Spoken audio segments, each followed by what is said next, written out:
पंचराम गोरेलाल गोखेलाल देवा दीवाना है टाप के। हाँ सब लोग तो जाना था।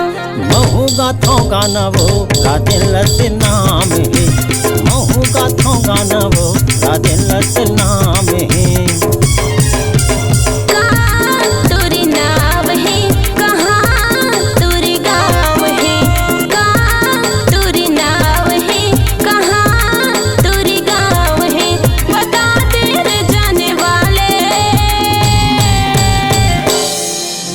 श्री कुमार पंचराम गोरेलाल गोखेलाल, श्री कुमार पंचराम गोरेलाल गोखेलाल देवा दीवाना है टाप के।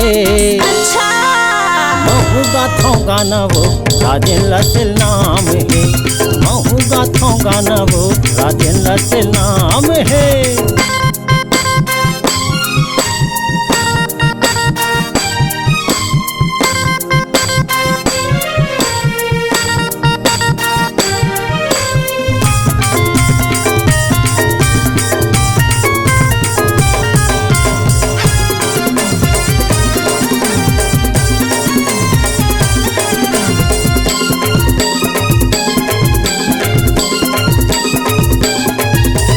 अगर जलाते अगरबत्ती रजुआ कैसे दनादन है, अगर जलाते अगरबत्ती रजुआ कैसे दनादन है।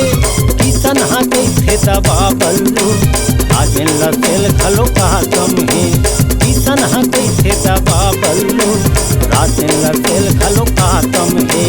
तिलदा नीलवा कुंदरू जल तो, तिलदा नीलवा कुंदरू जल तो वही तिरमा तिरना गाँव है।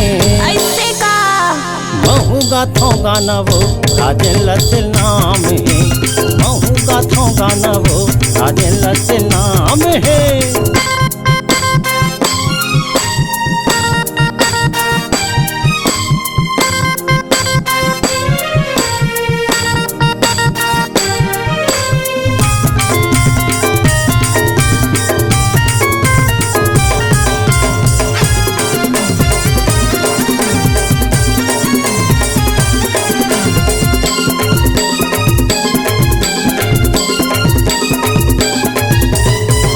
बराबे वो सिलियारी करके रानी तैयारी, मिले बराबे वो सिलियारी करके रानी तैयारी।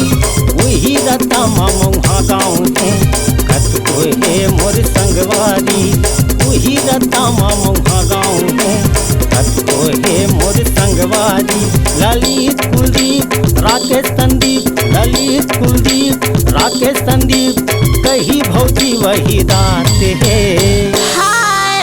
महू गाथों गाना वो राजेंद्र से नाम है, महू गाथों गाना वो राजेंद्र से नाम है।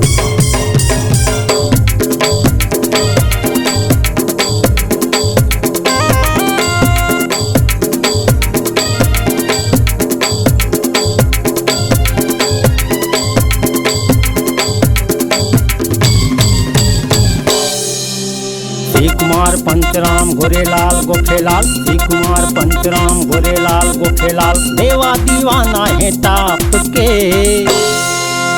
महू महू गाथों गाना वो राजेंद्र से नाम है, महू गाथों गाना वो राजेंद्र से नाम है, महू गाथों गाना वो राजेंद्र से नाम है, महू गाथों गाना वो राजेंद्र से नाम है।